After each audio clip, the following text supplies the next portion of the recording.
Hey guys, I want to make a quick educational video. House we're inspecting today kind of got a little unusual setup. They've got an air handler up here above the laundry. So, of course, you got to get the ladder out, climb up here, take the cover off. But notice this air handler's a 2008, so it's original with the home. Overall inside, it's not bad. Got a little bit of dirt buildup.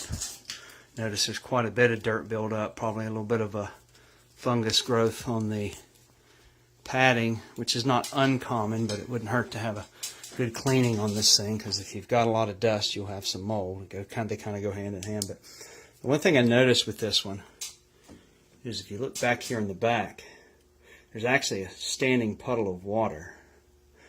And the puddle's back there because a decade ago when they installed this unit, they never leveled it off. So, 10 years has gone by. Unfortunately for the people that live here, it's never leaked on them. But that standing water's actually created a large amount of corrosion on the evaporator coil, which you can see because you can see all the rusting. It's been dripping down now. Obviously here in Florida, most ACs don't last more than 10 years anyway because we work the death out of these things. But corrosion on the coil will definitely shorten the service life tremendously in some cases of the equipment. And of course, with the whole thing out of balance, it does have a float switch, but unfortunately, because it's leaning this direction, it could possibly leak in the event that this line gets clogged up, the pan overflows. Now, they do have a secondary pan. Again, that's nice. The secondary pan's here. But the problem with the secondary pan is there's no shut-off switch for the pan. So these don't always work. They're not foolproof.